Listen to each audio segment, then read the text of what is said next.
Hello, it's time to call action on another episode of the Director Files as we once again pay, I think, a penultimate trip into the Lynch files. Yes, if you you I think haven't what we said, watched actually, no. Inland Empire. You haven't watched Inland Empire yet, Well, so what I suggested, actually, sorry, 2 episodes, because I suggested we do Inland Empire and the Straight Story as one, because they were both the ones you weren't sure about. And I thought if we end up talking longer about them, so be it. And then we were going to do Beautiful Broken Brain was the other one, which was produced by him, or he was in it, or both. It's like a documentary which he was involved in.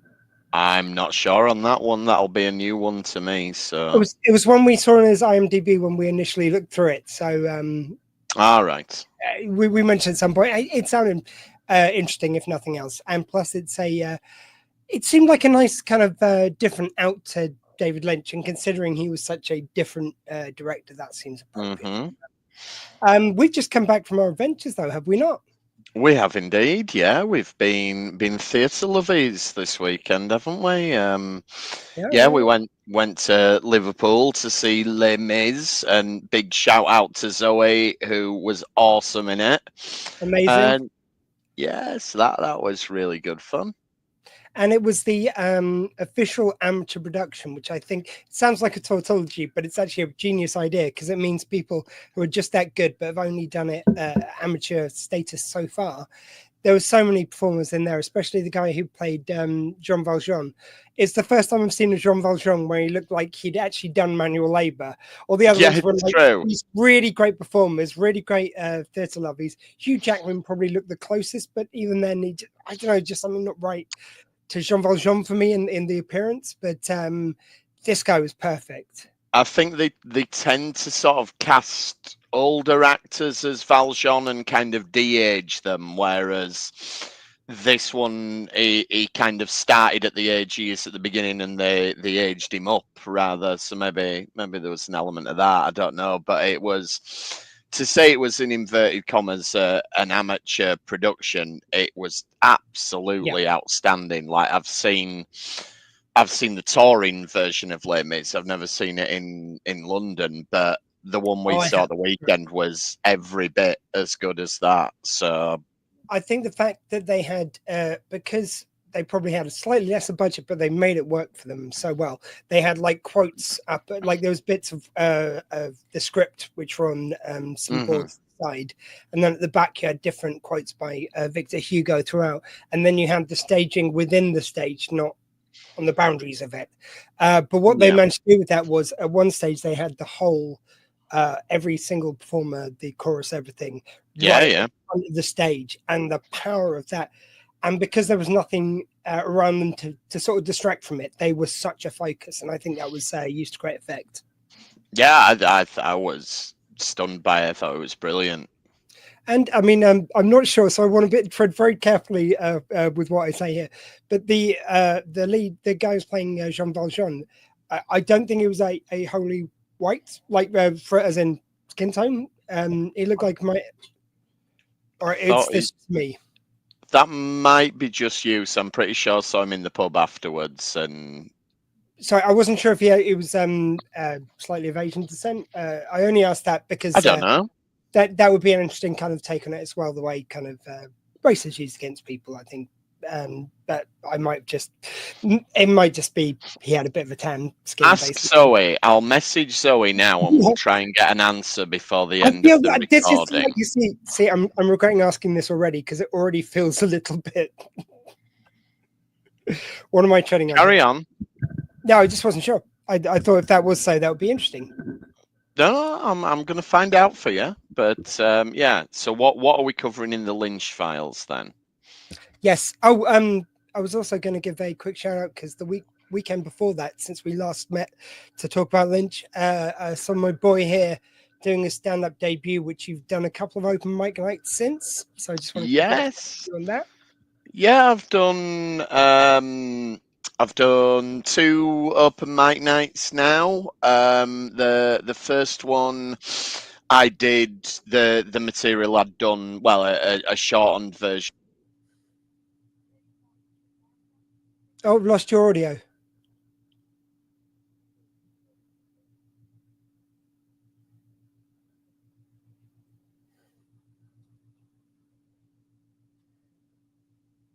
You're on mute at the moment. That should be on mute. Have you got it Oh back yeah, now? there it is. Yeah, you're back. Oh, good one. That'll be fun for you in the edit.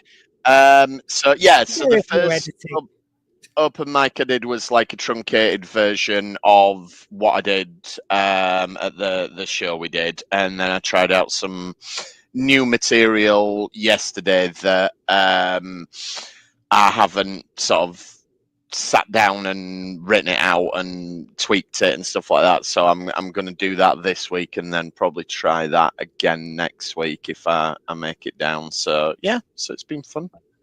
Good work, mate. But apart from my extremely talented friends going out there and doing their thing, I got cast and play as well, which is cool. And yeah, I also saw at the cinema Karate Kid Legends, which was really good. I thought that was a total love letter to the original one. I won't give any spoilers away, but I was really glad they let the new cast shine and they didn't just concentrate on the nostalgia value. And I thought Jackie Chan's Mr. Hom, is it? I forget, but or Han.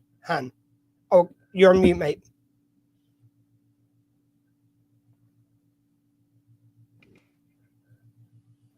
Don't know what's going on with my mic. Yeah, Mr. Han, Jackie Chan. Han. By the way, did they manipulate any of that audio when Miyagi's talking about the Hans and the Miyagis? Yes. Well, I don't know. It might have been something which was cut, which they might have used. Yeah, I mean, unless it was cut back in the Karate Kid Part 2 days, but I feel like definitely the stuff he was saying at the start was directly from the film, and then I think when it cut away and it just became a voiceover, they added a bit. They must have got a sound alike. We've got a response from Zoe. No, he's the very English Gareth Smith. There you go. Mistaken identity. The lighting. There you go. Anyway, yeah. So I thought it was nice. Like whoever did the voiceover, that was pretty well done because I wasn't sure for a second there. I thought they'd done his voice very nicely. Yeah, I hope someone's had a word with Pat Morita's estate because they're doing voiceovers in that and they're doing AI in Cobra Kai. Like, I feel like they must have done, but I like to think like it's Sapsik and whoever plays Danielson, Ralph Macchio.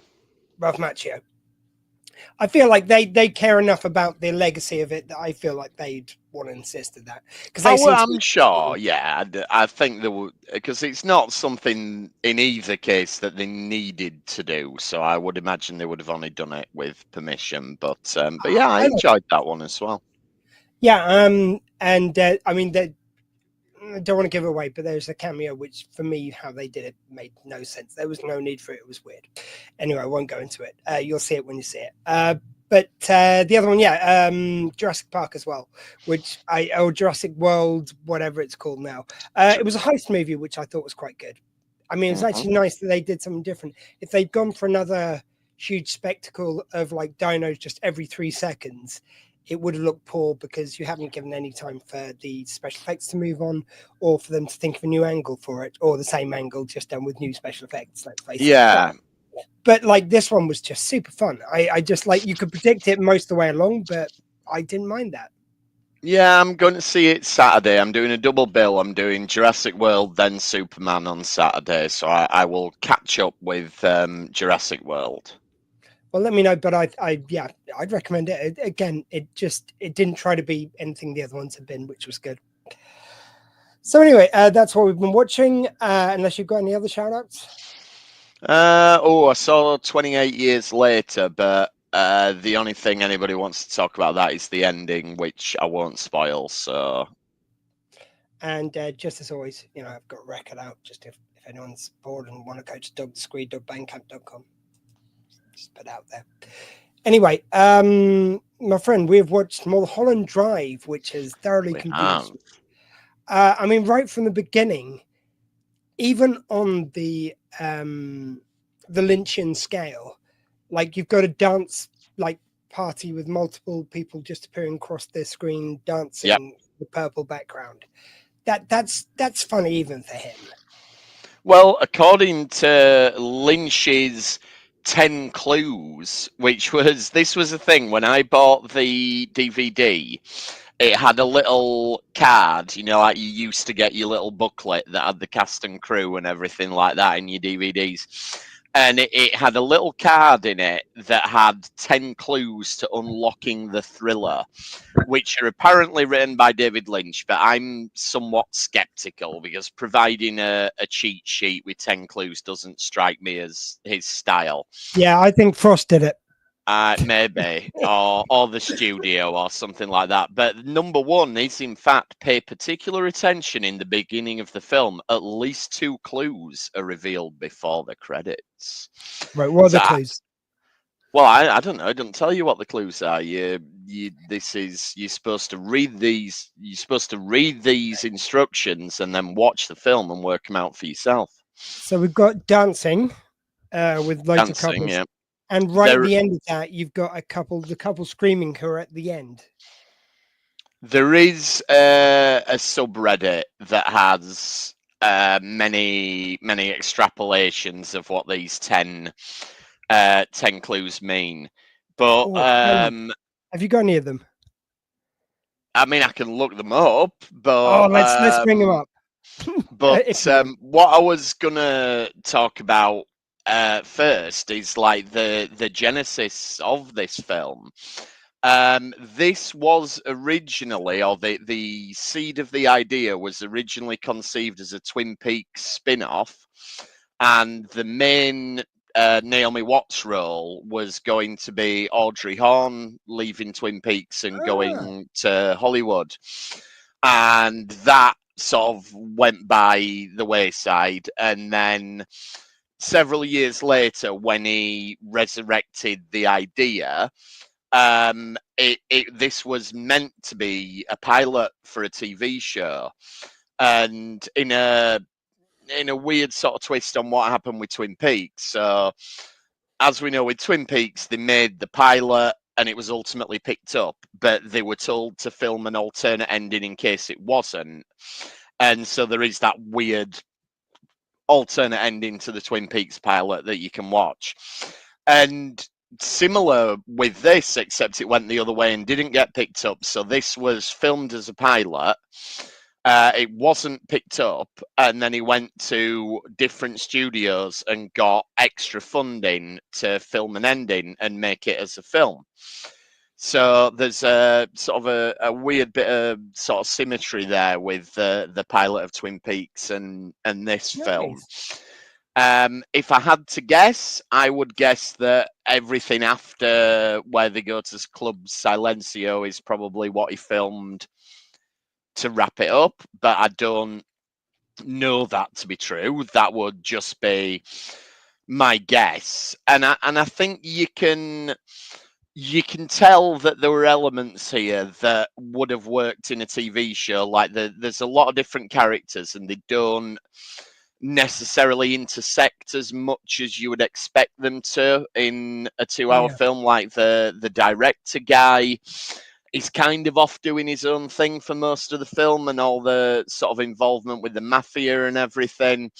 And I feel like if they sort of gone to series, maybe, they'd have had their own plots and eventually it'd have become much more intertwined and we'd have got a fuller story with them. But I think as is, I think it works, and it's, it's certainly one of his most beloved films.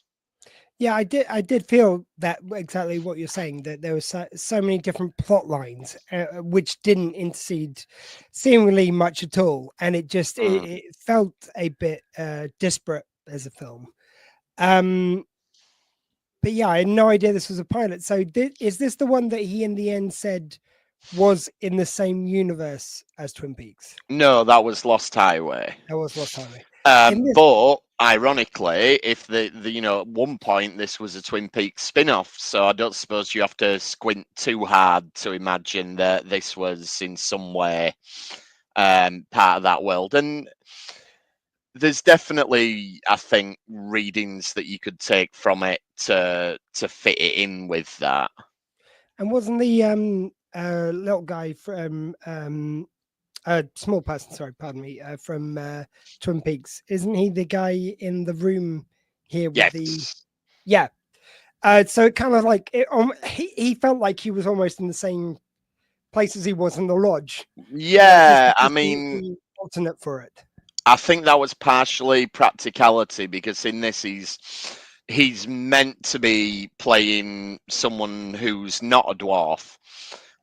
So he's sort of in a full body prosthetic, and I think the way they did it was they had this prosthetic built into a chair, and he sort of got inside it.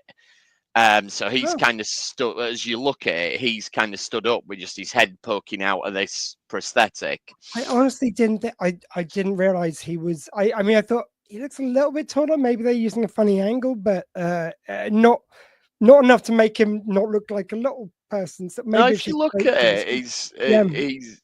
I think it's because they bulked out his head a little bit, but not enough for it to look proportionate with the body that it's on top of, if that makes sense. So yeah, but that was a choice, and this was the last time he and Lynch collaborated. There was something of a falling out between this and Twin Peaks: The Return. So because he wanted a shitload of money, didn't he?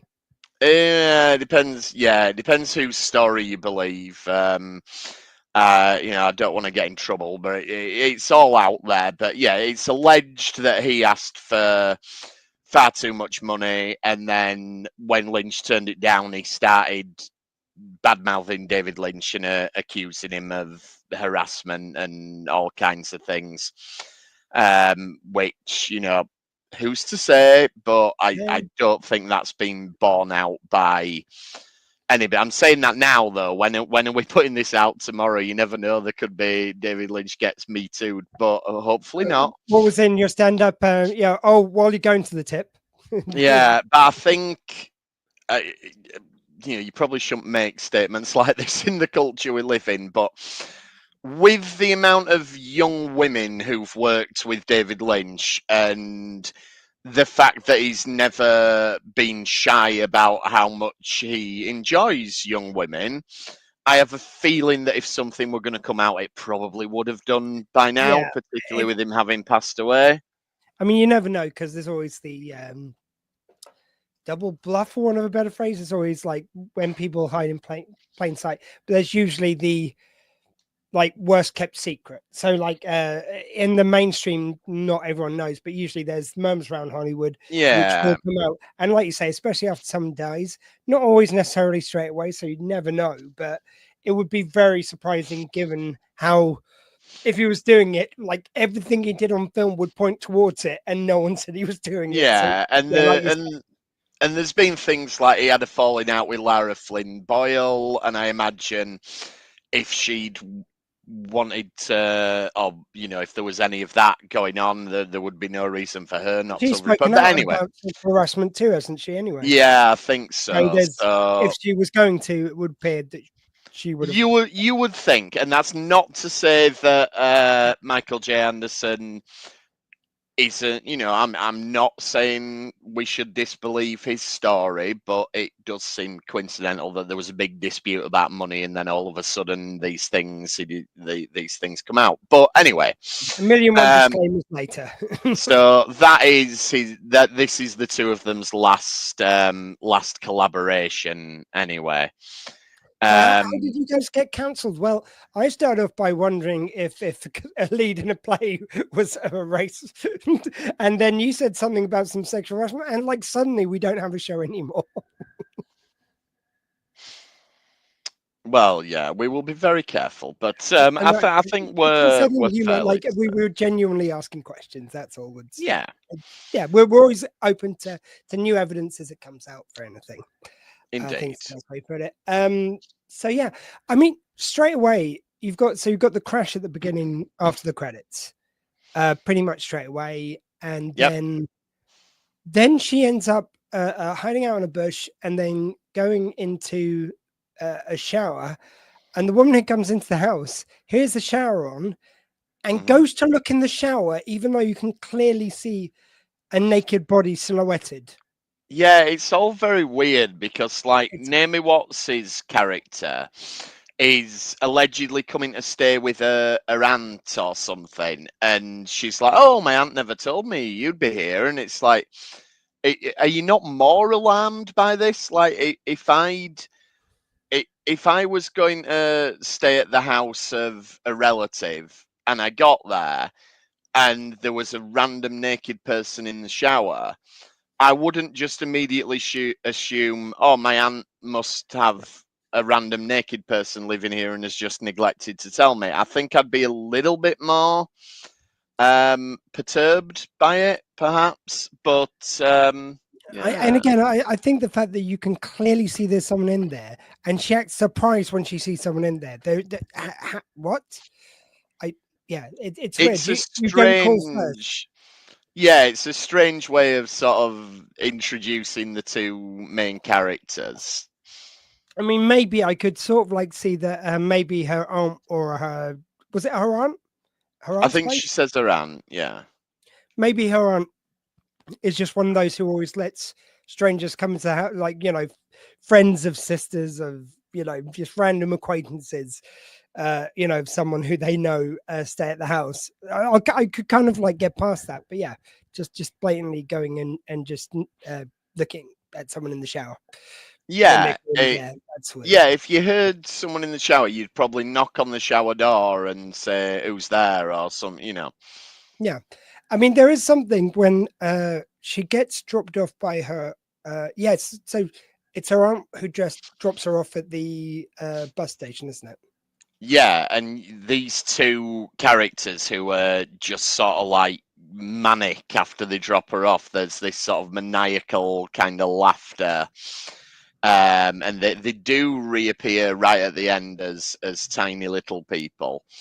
Um, Yeah, that was odd. I mean, I'm the only thing I was thinking was it might be they're kind of like escorting, like basically the car crash at the beginning is fatal. mhm, Somehow she imagines this because she wants to be an actress, the one who's going to mhm, Mulholland Drive. She imagines this girl who's on her journey to becoming like, maybe the younger Jane that she took, and she now meets a sort of slightly younger version of her, and she falls in love with herself, which maybe protects her from some of the kind of like guys she met who were not good to her mhm. along the way. And that's why she imagines this, but then it unravels at the end where her, as the older her, has like goes for other people, which maybe she did to ruin a relationship that she cared about. There you go. There's my theory.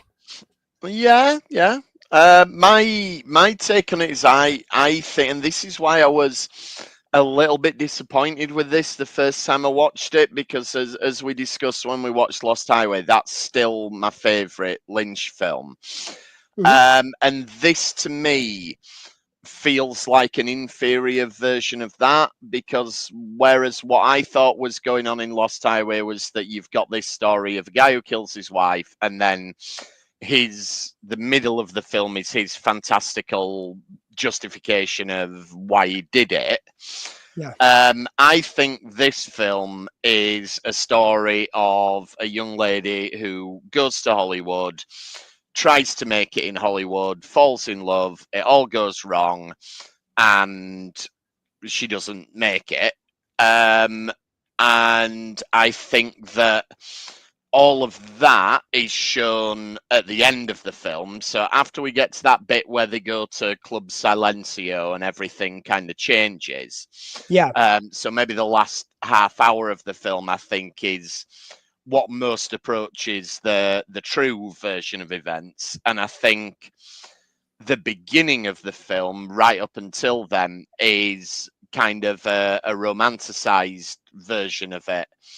So when you get Naomi Watts and she's in the car on her way there, she's got like this cheesy grin, like, you know, I'm going to Hollywood and it's going to be wonderful and all of this stuff. And so I think it's, again, that thing that he always likes to play with of what is our perceived version of reality, the sunshine and roses, the white picket fences, and then you dig under it and find this underbelly. And I think that while he did that sort of very, very literally in Blue Velvet, like he started off and then there's that shot where the camera goes down and down and down and into the ground with the worms, and then we come back up at the end and you've got the robins. So he very clearly delineated it, but kept the same characters playing the same roles throughout the story, which there's not many directors where you have to clarify whether he keeps the same characters playing the same roles throughout the film. But I think with Lost Highway and Mulholland Drive, he's exploring the same things, but he's doing so in a more abstract way, by, instead of following one character all the way through, like in the case of Jeffrey in Blue Velvet, in this, he's having one actor, so in this case Naomi Watts, but he's changing the world around them. So he's portraying the same journey of, this is the real world, this is the way we perceive the world to be, but this is what it's really like. But instead of just doing that in a linear narrative, he's doing it with the same actor, but changing everything else around them, and in a very non-linear way. So that's my take on this, and I think to a large extent it's neater than the way it's done in Lost Highway, and because as I said before, like, Lost Highway I don't think is Lynch's best work, but it is my favorite. Whereas I think this is more accessible than Lost Highway. I think it's, for large portions of it, is more fun than Lost Highway, and I think it's easier to follow along with, even if you're not thinking about what's actually going on or trying to piece it all together. I think it flows in a way that feels natural enough that it isn't as jarring as something like Lost Highway. Whereas I think when I first saw it, I was kind of in my Madhead David Lynch phrase. I want a mind fuck when I watch it. But then we got Twin Peaks: The Return, so that want of mine was satisfied eventually. So there we go. I thought this was actually, it's weird you should say that. I thought it was harder to get into. I thought it was like there was something. It's like I always say, there's always something happening on the screen if you're watching something by David Lynch, even if the story isn't enough to maintain your interest, which it almost always is. But occasionally, maybe the story doesn't just jibe with you. And then it's like, it's just the interesting stuff that's happening in every frame that kind of keeps you watching. And I felt that with this, it's like, I was trying to get a kind of like a hold of what the overarching story was. And I never quite seemed like I was there, but I always felt like I was on the journey there, and I felt like I got something by the end, but it's not necessarily a linear story. So I felt like with Lost Highway, there at least is a sort of sequence of events. This felt like they'd altered, like they played about with a sequence of things by kind of like you seem to go back and tell the story, like, here's the beginning, here's how we got here, and then here's the continuation with a couple other little cuts in there, I believe, if I'm right. Yeah, I do think what's happening with this is we see a sequence of events in a heightened way, and then we see the same sequence of events, but in a more realistic way. Okay. And so I think effectively in this film, you're getting the same story twice, but you're getting an idealized take on it, and then a more down-to-earth take on it. But I thought it was like, and again, another one that kind of themes every time is this kind of like everyday America, which is shown throughout this film in different ways, meets something extraordinary. So it's like yeah, either a natural event or it's just these humans in this turmoil or in this kind of broken version of time, or perhaps going between lodges, whatever it is. There's something which makes it more spectacular than the everyday. Um, One thing I think feel like we've got to discuss is how gutted you would be if you come home. Not only is your woman having an affair on you, but also she's done it with Mr. Achy Breaky Heart. I mean, like after he sung that song, surely has to be the biggest insult for like, he had an achy breaky heart. He's given you an achy breaky heart. It's not good. Yeah, Billy Ray Cyrus making a surprise cameo here. Actually, it's yeah, quite he funny. I better does. hand it to him. He does get yeah, he does get unexpected cameos sometimes.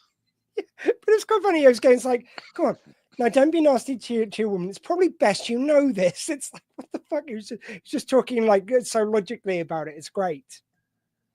Yeah, it's again like I do think Lynch can be really, really funny, and you know that like there's a scene as well where the gangster doesn't like the coffee, and it's almost like that Goodfellas thing, you know, the you think I'm funny, so you know it's there's this kind of fear that the gangster might fly off the handle because he doesn't like the coffee, and reminds me a little bit of when there was that really weird scene in Eraser. No, that doesn't narrow it down. The bit where they're eating Yeah. dinner, and you got this sort of argument and everything. So I think that's I think social niceties is something that he plays with every now and again, and the tension that can sort of build up when you're in these circumstances where you have to behave in a certain way. What did you think to the big jump scare at the start where you've got the guy in the diner telling his story, and then they walk around the outside of the diner and the homeless person just sort of they don't jump out, but the way I think they walk out from behind the wall, and it's one of those. It always comes up in like those top 10 ever jump scare lists and everything. For some reason, I can't picture it, and I rewatched it from the beginning today. Maybe you blinked and missed it Maybe. because it is it is a jump scare. Well, watch it again. Watch the diner scene at the start and see about the jump scare. So it's one of them that, yeah, it's always sort of mentioned in the same breath as the head in Jaws and the bit in Exorcist 3 with the scissors and everything. So Right. I mean, one which I thought was kind of, I love the fact that it's almost like Lynch can put in little sketches within a yeah, film. And just you'll just take a break from the drama for a little sketch, like the guy who goes to shoot the woman. mhm. No, goes to shoot the guy. The bullet goes through the wall, hits a woman who he then has to Yeah. shoot. So they got to call in the guy from the corridor to shoot him. It's just like That Lynch, you're just being daft now. again though, that like we got that sequence in Twin Peaks: The Return with the little person who was a Audrey, hitman with his ice Audrey. pick. Oh, sorry, I was thinking of the guy who was married to Audrey, and he goes to go, Audrey, no, Yeah, there was I'm that. taking my coat off. But so Lynch does seem to have a thing about hitmen doing absurd things.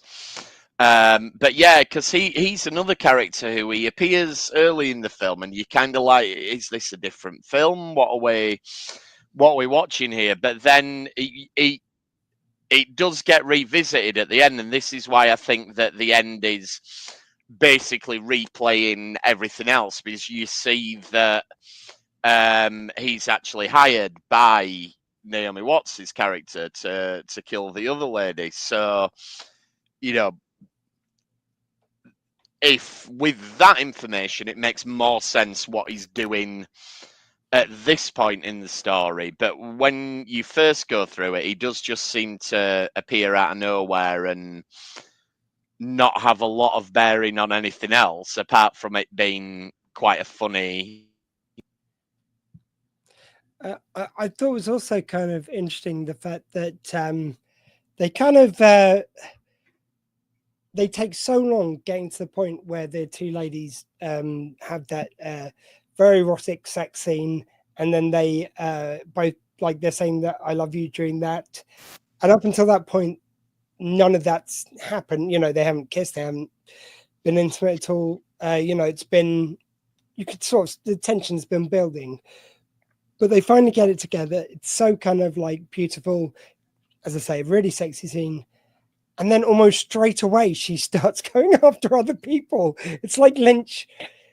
He's really playing with you. It's like, you know, it's like, oh, this couple you've kind of, will they, won't they? They are together. And look, it's really great. And oh, now straight away, she's going to be messing around with other women, men, and anyone else that she can get hands on. It's like Lynch.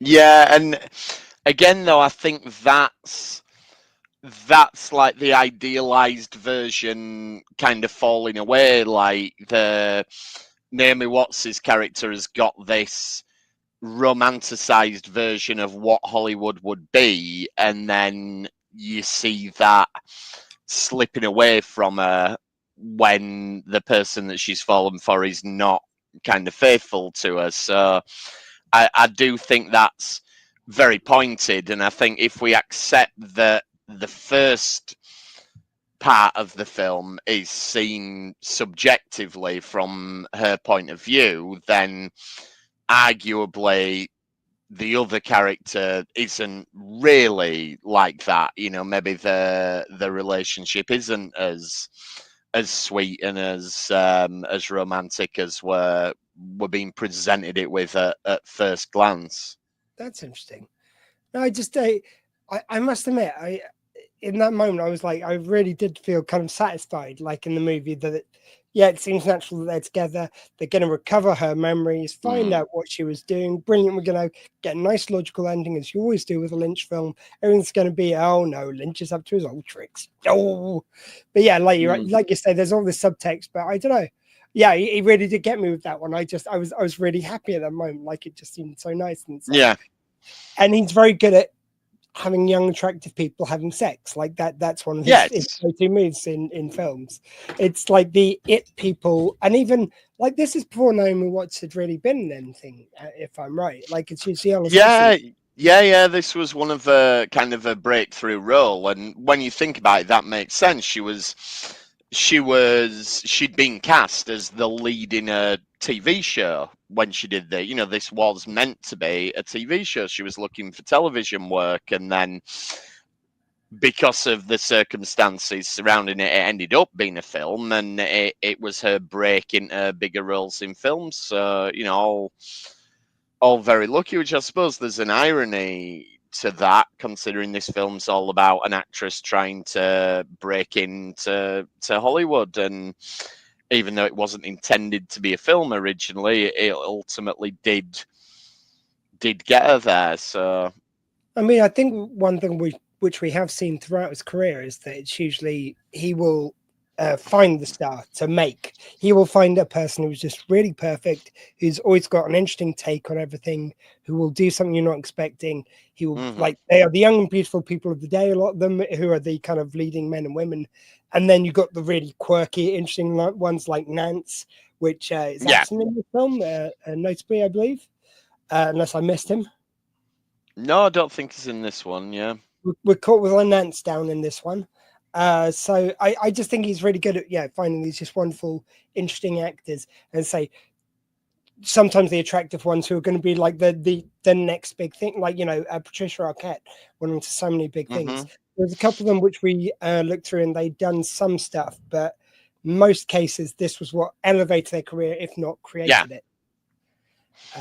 So yeah, Lynch is responsible for a lot of really great careers and interesting actors as well. Oh, definitely, yeah. And it's, Naomi Watts was huge for a while there, wasn't she? Can't think of much she's been in recently, but I think certainly for a while, I think she'd made enough money that she just decided to do kind of really interesting oh, projects. She quite wanted to. probably, yeah. And so, yeah, for the most part, well, for the middle part of the film, I think this is it. Like you say, it's always interesting, but it's fairly grounded for David Lynch. Like you've got lots of auditioning for different roles, but it all leads to this sort of central sequence at Club Silencio where it kind of all turns on its head, and you get that performance of it's the song "Crying," but it's sung in Spanish. Yeah, that was so good. And sadly, Rebecca Del Rio, the performer, passed away. I think a week or so ago. So she was in the news and everything. But like it is a really kind of emotionally charged scene anyway. I think perhaps a little bit more so when I watched it this time that I'd just read about her having passed away. But yeah, I feel. Oh, sorry, I was just going to say, like with this and with the, as I say, the setting of the guy who was in Twin Peaks being in that room, this feels like an alternate version of the red. Like you got the red curtains. It's all very Lodge-esque. It's all very the performances which we see at the club in the roadside diner. Yes, very much so. It's all very Twin Peaks-esque. Like you said, it's kind of it could have existed in that world. You can see the echoes of where it once did. Yeah, and though I don't read it that way, I think if you wanted to read this as passing into an alternate reality and is the Black Lodge getting involved, I mean, I think if we were to pick a character out of this film and say they probably came from the Black Lodge, I think it'd be the cowboy character. Yes. Because that sort of fills a similar role to the mystery man in Lost Highway. That it's just this character who's, why are they there? What are they doing? And you've got like, if you see me once more, it's good. See me twice, it's bad. Does that mean the second time it's the darker version of him because he's maybe from the White Lodge or like the neutral lodge who represents both of them? And if you see one of them, like the first visit is definitely going to be from the good guy. If you fuck it up, you'll then get the bad guy. I think that's kind of like interpretation. If it was going to be originally in Twin Peaks. Yeah, and giving clues is very much like the Giant did in the start of season 2 or something. So and the words aren't synced in with the voice or something like that. It's like the words aren't being pre-recorded. That's so Lodge-esque. Yes, so I could certainly listen to an argument for that, and as we've said time and time again, particularly with Lynch films, like your interpretation is as valid as anyone else's, and that's the way he liked it. He didn't want to give definitive answers on anything. Having said that, it's not a subreddit actually. This is Mulholland-Drive.net, and this is unlocking the clues. So pay particular attention to the thing at the start. So apparently the jitterbug contest, Betty wins. Yeah. So it says that was a stepping stone for Diane to move to Hollywood and pursue her acting career, and we hear the jitterbug again at the dinner party later on. Then right before the camera zooms in on the pillow, it seems to focus on the area of the floor where the blue box later disappears. So there you go. There are your 2 clues before the credits. What? Clues to unlocking the film. Keep okay, well, I did. Okay, it doesn't feel unlocked just yet, but I'm with you. Then David Lynch's second clue, and David Lynch in inverted commas, was notice appearances of the red lampshade. So next time you watch it, look for the red lampshade. I genuinely did notice a red lampshade. There you go, then. So apparently that is a clue that we're dealing with at least two different realities. Again, according to mulhollanddrive.net. Is it the red reality versus the blue key reality? I've no idea. It's Yeah, the red yeah, lampshade. Can you yeah. hear the title of the film that Adam Kesher is auditioning actresses for, and is it mentioned again? Now, I did pick up on this time. So the film is called The Sylvia North Story, and that is mentioned in both versions of the story. So I do think that's a clue that we're seeing the same events twice. Okay. Clue number 4 was an accident is a terrible event. Notice the location of the accident. Well, it's Mulholland Drive, isn't it? Yeah. Surely that's Yeah, the point. yeah. I think that Ah, one's. and that's the name of the film. Yeah, I Ah. think that one's a bit obvious, Lynch. You know, you're giving us way too much here. Who gives a key and why? I don't give a key. Well, there's one somebody says to enter the dream world, and one somebody says to confirm the deal is done. Notice the robe, the ashtray, and the coffee cup. So remember to notice them next time you watch it. Robes. Number 7, what is felt, realized, and gathered at the Club Silencio? Glasses. No. Apparently, what is felt is love, unreturned love, pain, tears, spasm, loss, fear, compassion. What's realized is all is an illusion. The dream wasn't reality. Lies. Hollywood is fake. The dream is over. And gathered, Betty gets a blue box with a triangular keyhole in her bag. Number 8, did talent alone help Camilla? So Camilla is the character who, yeah, is having an affair with the director, and that's how she got the role. And so, yeah, I mean that's just a plot point. That's not anything I Yeah. don't think that's really obscure. Note the occurrences surrounding the man behind Winkies. So this is the character I was talking to you about that does the big jump scare. Right. And where is Aunt Ruth is the last clue. So there you go. So those are things to think about when you I'm not sure. rewatch it. Yeah, I'm just not sure what it gives us to have all those things gathered. Well, I don't know either, but I think it's just I don't think David Lynch wrote that, but I think maybe someone who wanted you to try and piece it together probably wrote that. And I think all of them are things you could have discussions about. But yeah. And just while I remember, sorry, I probably nothing, but on the weekend while we were in Liverpool, I found a Twin Peaks Yeah, owl that's really cool. artwork thing. And on my way home, then there was also a damn fine cup of coffee or damn fine coffee. I was weirdly Lynchian Twin There you go. You Peaksian had thought. a very David Lynch day. Yeah. But sir, back to the film. Sorry, just remember that. Yeah, is there anything else really to add on this one? Because it's just a strange one to talk about.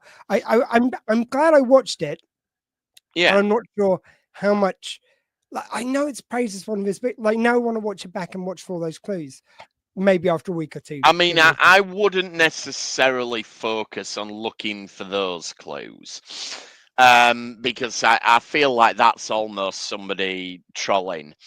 But yeah, for me, it's a film that I feel like it's quite immersive. I can kind of let it wash over me, and I think with us rewatching or watching for the first time a lot of Lynch recently, I've kind of developed this way of watching it where I just kind of let it flow over me rather than try and fixate on trying to pick it apart as I'm watching it, but that You just does try and have, glide and slalom. yeah, like that, but that does have the effect of you watch it and then you read things about it and you think, oh yeah, I must watch it again to pick that stuff out.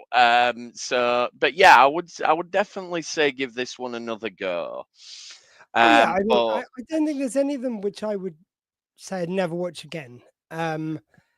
Yeah, it's just this one, like, it's not scored the highest with me, but it's got a lot of rewatch value to try and kind of get things that I don't think I have yet.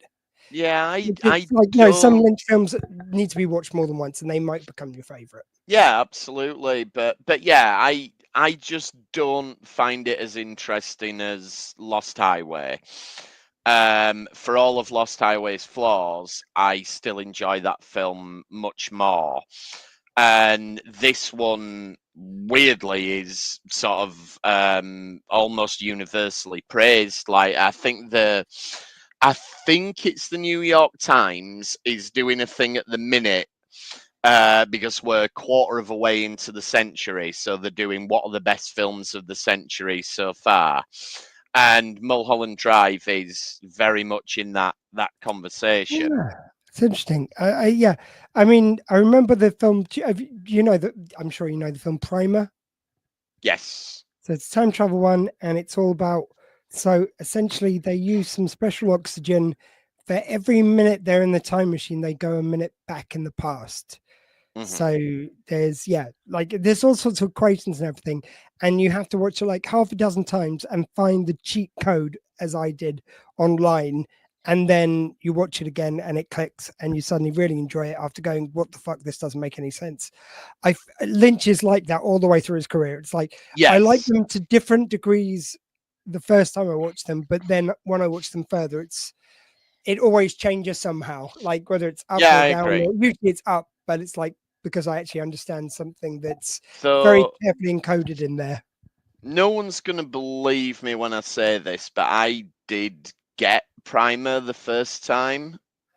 Uh, Okay. Nice. but the irony is, probably if I watched it again, I wouldn't have a clue. But for some reason, I was maybe because I was so avidly concentrated on it because everyone had kind of prepared me for the fact that this was going to blag my head. So I really paid attention, and maybe I got it completely wrong, so I can't remember what I thought. So there's no way for me to verify it within my own brain, but I feel like I did get Primer. No, I'm perfectly happy to believe you, my friend. Or I Just thought I sometimes did. these things, I think just sometimes these things, there's always one random thing that clicks with you that won't with everyone else. Yeah, I think Yeah, that's. like the one And plus, I weirdly. think you and I are always pretty honest with when we don't get something. Oh yeah, I Yeah, am. yeah, One weirdly that I really struggled with was Clear and Present Danger. You know, the Tom Clancy, Harrison Ford, Jack Ryan film.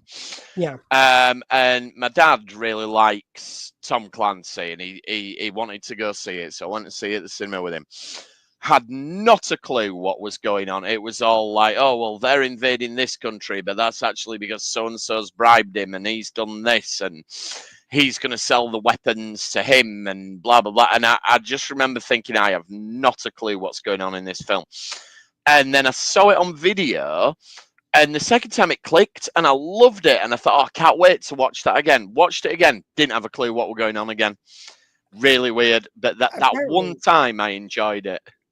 apparently, even people who worked on Wall Street all their lives don't get the end of trading places. You need like a degree in trading just to Yeah, understand the sales that they're doing, because you get the end result, but no one understands what the hell yeah. they bankrupt the other guys. It's something to do with buying a lot of stuff really quickly, then selling it, but then it's not Yeah. worth anything because you've done it. Once saw an explanation which was, I think, 3 times as confusing as the actual film, which is fun. Yeah, I was going to say another one, but it's gone. Yeah, oh yeah, I think the one which I am the early Sophia Ford Coppola. I understand her films more than most people do. Like for some reason they seem to click with me. So there's two, namely, and it's only because I haven't kept up with the other one. So it might be I get those two. But it was Cherry Falls, is it, where they kind of it's all about the girls who the Virgin Suicides. Virgin Suicides, yeah. And it's all about these sisters, and nothing too staggering happens in the film. So when people say that it's really a film about nothing, they're kind of right. But it's all about these guys trying to, like, these girls are hidden away by their parents and their a religious family. And so every little sighting of them is like a little evidence. Every little kind of strand of hair on a hairbrush they've got is a little evidence of these girls who then commit suicide, having never really been seen by the world. So the fascination to these kids are these little mementos.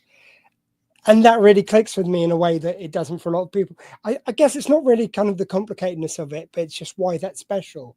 Yeah. I kind of understand why that's special. It's like that, just a lot of evidence of something that no one would remember in 10 years' time. No one's going to remember these people, but they've got some evidence they existed. And it's the same sort of thing with Lost in Translation.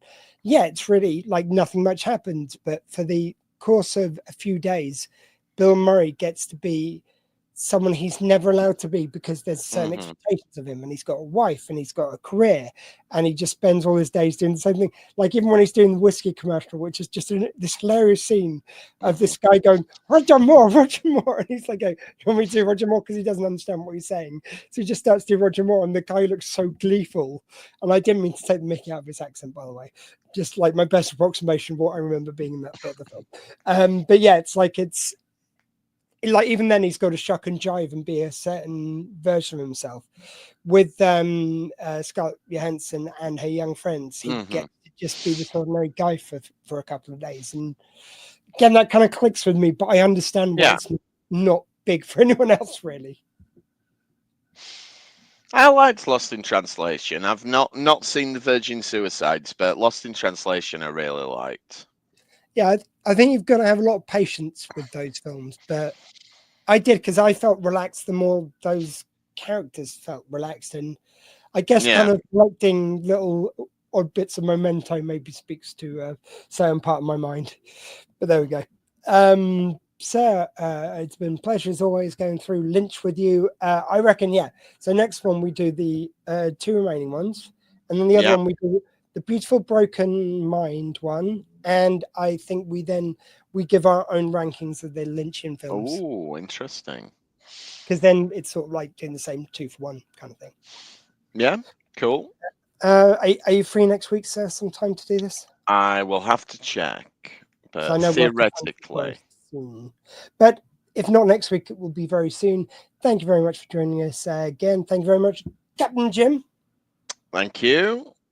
I'm Doug the Squee, and until next time, cut. I can't remember what we did last time.